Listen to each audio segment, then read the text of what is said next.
Yo, it's Trivelli. I'm back, and today we are about to do a full-on breakdown of the Miami Hurricanes' first ACC game this season, Friday night, 7:30, at home versus Virginia Tech. I've brought my favorite talking heads to give you the in-depth analysis. That's Nick Green and Mike Torado. So, you know how it is here. We're never slacking. Let's jump into the action. I'm living life like this. Maybe give a little glimpse, Yeah, perfect. So what I want to do is get started with Virginia Tech's offense and some of their key players that are going to, do some damage against us. And we can start with their quarterback, Kyron Jones, who is very similar to Byron Brown last week against USF. He's thrown for about 750 yards so far through 4 games. He has 4 touchdowns and 3 interceptions, so it's not terrible. It's not great. It's not really – we're going to have to worry about it too much, but the explosive play possibility is there. And he also has 209 rushing yards, which is averaging about 6 yards per rush when he does to take off. Another one of our key players to look at is Brayshell Tootin. He's our leading running back, averaging almost 6 yards per carry, about 5.8, and he has 7 touchdowns for them, and he's rushed for over 391 yards so far. And then another big player on their team is Jalen Lane. That is their number 1 go-to receiver. He's leading their team with receptions with 17, and he has 247 yards and, I believe, a touchdown. Awesome. Yeah, now I'm going to cover the defensive side of it, because when I looked into Virginia Tech and I started watching film on them, a guy stood out right away. Once I started to look into his stats, it really, really stood out. Antoine Powell-Ryland, number 52. He leads the country in sacks right now with 5.5 through 4 games. So that is a guy 100% that we're going to have to key on. Hoping that Jalen Rivers comes back at left tackle this week, because we're going to need him. Markel Bell will have his hands full with this guy. He plays the right side of the line. He does have 10 solo tackles already through 4 games, and he already has 2 forced fumbles. So this guy is a force to be reckoned with, and we have to key on him. One of the biggest things I saw from Virginia Tech, just from an overall standpoint, is how they fight. The 2 games that they lost, they were down early. They went down 17-0 to Vanderbilt. They came all the way back to be up 27-20, and they lost late. They were down 14-0 to Rutgers in the first quarter last week, stormed all the way back and lost by a field goal. So this team does not have quit in them. They show resilience when their back is against the wall, and Miami's going to have to put them away. Yeah, we're going to have to go up multiple scores. I like how you touched on that, how they do have fight, because, basically, in a nutshell, when their defense's back was against the wall, they were down several scores. They were able to get several stops in a row. Yep. That consistency when their back was against the wall, that's something that you can't really coach. That's something, that those players, they just have it. They fight real hard. And when you're breaking down, film on them, even though they went against inferior talent, in my opinion, compared to what Miami has done, like you said, they were right in both of those ball games. So, you do have to give them credit for the ability to come back in those games. Right. Absolutely. And, with that, I would like to jump into a little bit of the keys to victory for Virginia Tech. I think there's a couple key points to point out. I'll start it off here by saying that they're going to have to stop the run with 5 or 6 people in the box. USF came out last week and they put 8 in the box and left man coverage on the outside, cover 2, but a lot of single coverage last week, which was against the game plan that actually our coordinators thought that USF was going to run. They thought they were going to drop everybody back in coverage and allow them to beat us with our run game. I expect Virginia Tech to do just that. I think Virginia Tech is not going to rush a lot of guys, or keep a lot of guys in the box, I should say. And they're going to force us to win with Mark Fletcher and Damian Martinez. It's the only way I think Miami is beatable, realistically. You can't allow Cam Ward to beat you. He will. So that is something that I could see right away. And then the other 2 points that I have for them is Kyron Jones extending plays with his feet. He's not the greatest passer, 49 QBR rating. So he's had some moments, but he has a very strong arm. He could throw it flat-footed 60 yards. Very, very strong arm, so he could get the ball downfield, but he can extend plays. He's very similar to USF's quarterback. He's a running style quarterback. And then the last thing is what Nick pointed out earlier is Bashal Tootin, number 33. He's averaging 5.8 yards a carry right now through 4 games, which is incredible. And he already has 7 touchdowns on the year through 4 games. So they love to utilize this guy. This guy is going to be someone who I think for our game plan, we need to stop the run and force them to pass. They've shown that they can't pass very well. So Miami needs to key in on Bashal Tootin, get pressure on Kyron Jones, and we should be able to have success if we do that. Absolutely. Yeah, I was going to say a big part of this matchup, too, is going to be a battle of the trenches. Because Virginia Tech's offense, they like to run that double tight end set, sometimes 3 tight ends, really bring in that bunch formation and try to, as you were saying, get Bashal Tootin around off the tackles a little bit, sometimes inside, get him running, get him loose early. And then another thing for, some key points for Miami's victory is going to be, again, dominating the defensive line with our O-line, pushing them back. Because Virginia Tech, I don't think they're going to make the same mistake, as you said last week, of USF, loading the box up with 8 to 9 in there. But they are going to get creative with their blitzes. They are going to start stunting with their defensive ends to try to get their linebacker in the replacement gap. So we're going to see some of that, maybe a couple corner blitzes. But what's good thing is that Cam Ward's seeing this every day with Lance Guidry's defense in practice. So, I don't think there's going to be anything too much that shocks us on what Virginia Tech's going to bring to the table on blitz package-wise or defensive-wise. But as you were saying, Mike, I just don't see them letting Cam Ward kill him like how he did against USF. No one wants to get 400 passing yards thrown on their defense. Right. Yeah, they kind of played right into what we were wanting. We didn't think that was going to happen. Our coordinators admitted that in their press conferences. I want to touch on 2 key points real quick that I saw as something that they need to do and what we need to do. They have a bunch of guys on their depth chart. If you go and look into their stats, like Gosnell and Jennings, these guys aren't catching a lot of balls, but they're averaging 17, 20, 29 yards per catch. So that's when you talked about their ability to fight back in games. That's how they do it. They're able to get a quick strike and go 30 yards in one play. That's how they're able to cut. So for us, we talked about this with USF a little bit. Limit the explosive plays. Make them drive down the field. Make Kyron Jones beat you. And he's thrown 3 interceptions on the season. I think this could be a big day for some of our young corners. I think it could be a big day for Mish Powell.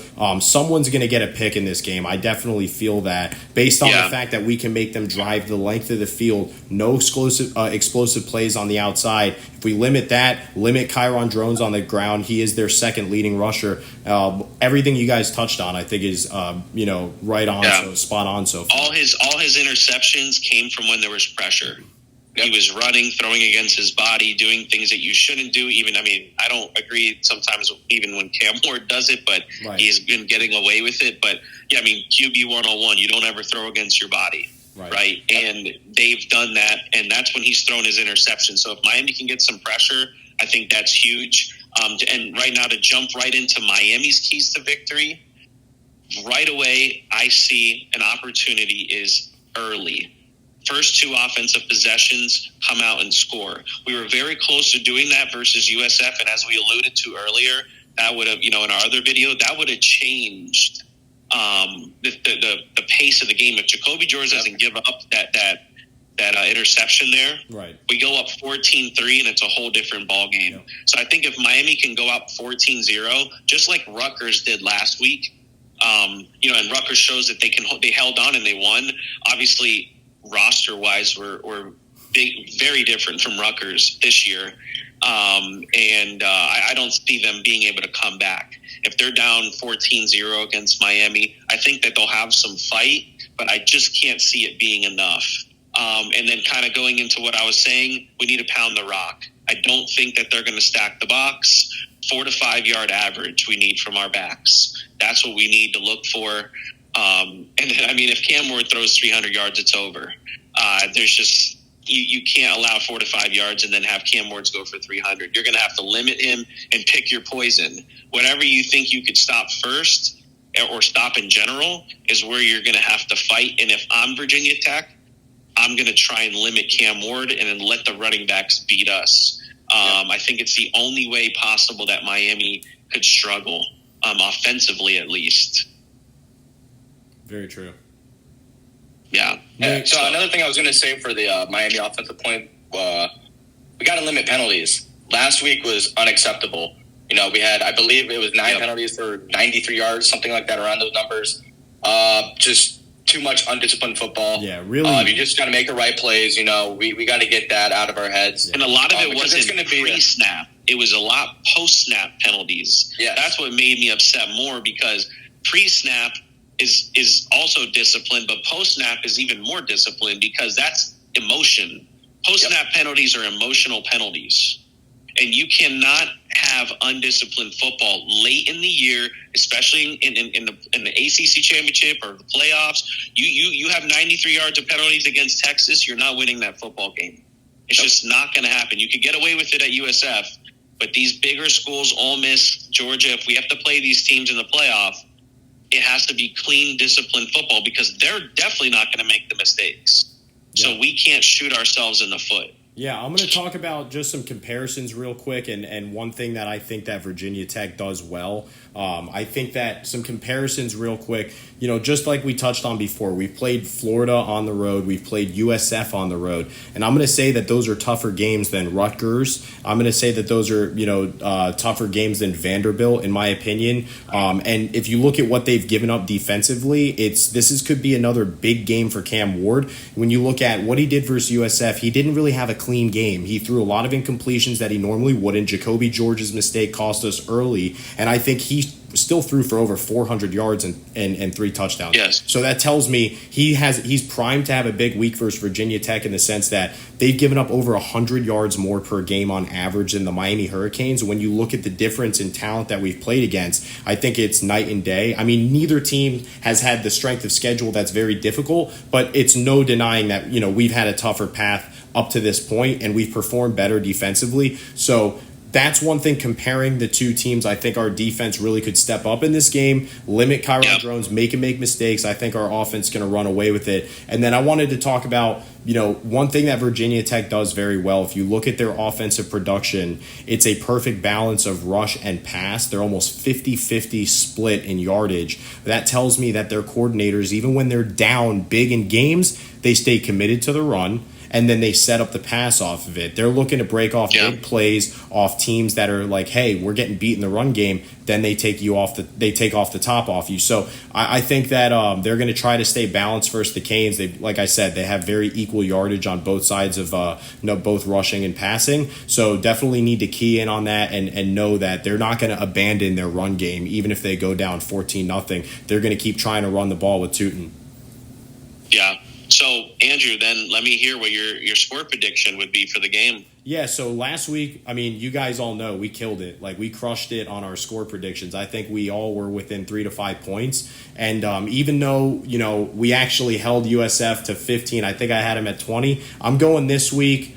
I'm going to say Virginia Tech has slightly better athletes, so I'll give them that 20 points again. Same that I did with USF. But I think Miami comes through and puts up 52 at home. I'm going 52-20 Miami. Yeah. Nice. Okay. Nick? All right. I don't think we're putting up a 50 burger again. That'd be nice. So I think it's going to be 48-24 Miami. Yeah, close enough to 50. You got to give Borregales is getting a field goal. We got to give the guy some. It's possible, yeah. He's gonna, like I said, I was floating to, in my mind between 41 and 45 points for Miami. So I'm gonna go in the middle. I'm gonna say 42, a little weird number.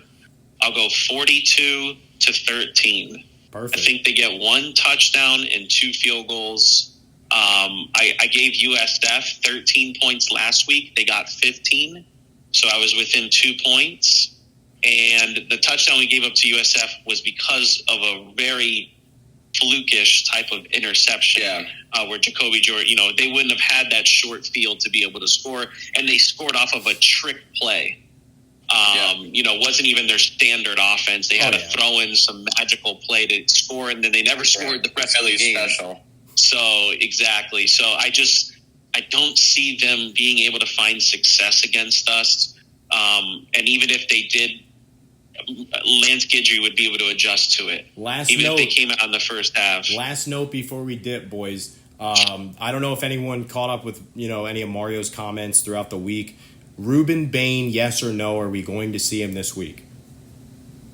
It's too tough to tell. Mario gave a little bit more hope. Lance Guidry did not. Lance Guidry said he's getting close. Mario Cristobal says he has a great chance. So I don't know which side to take on that. I'm optimistic that he'll play. I feel like if he was going to be ready, I feel like they were going to sit him until ACC play, which makes sense to me. There's no need to rush him back to play USF or Ball State and get him hurt up for no reason, So it would make sense. If not Virginia Tech, maybe against Cal, and if not against Cal, after the bye week, I don't see why he wouldn't be.